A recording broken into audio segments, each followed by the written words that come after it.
So let's get to the specific case that we're looking at to get started, looking at BER cases. Last video were just some remarks about these cases in general. This specific case I think is quite interesting, and I often start with this. One of the points that was made in the first week's reading is that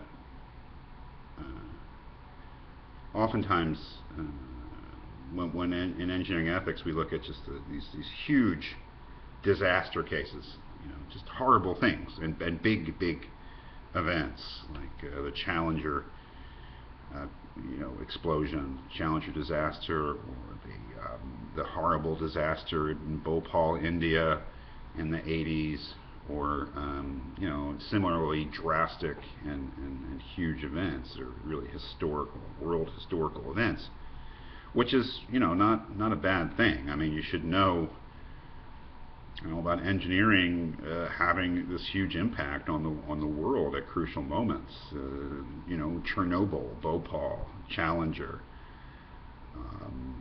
Currently things like the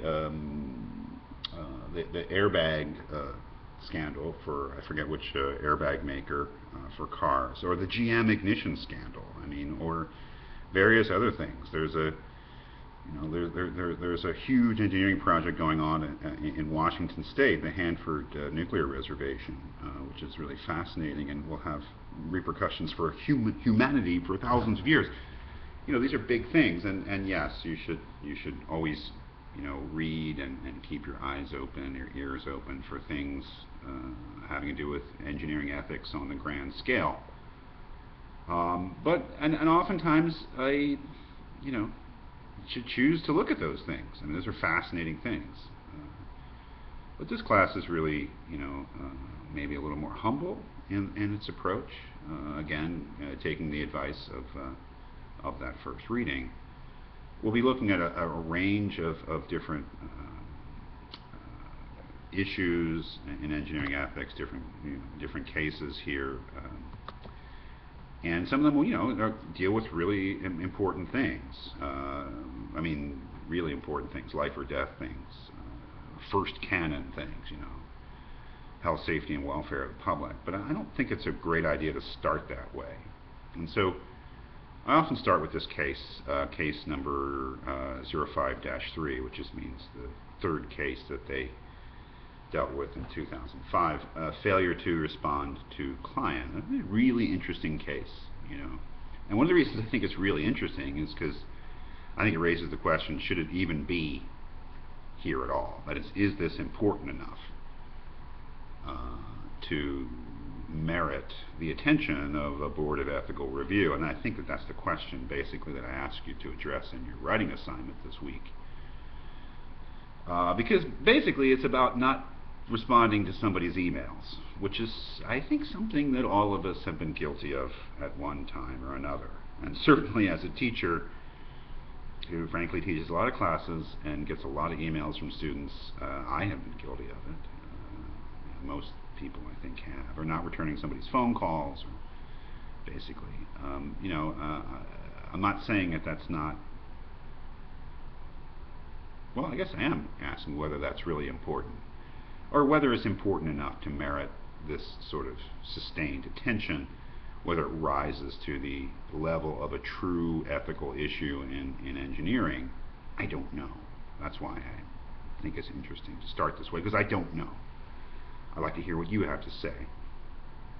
I think it raises some really interesting issues because, last week we were reading about the idea of a profession and being a member of a profession, being professional in that sense, and really a question about whether it imposes upon you as a professional any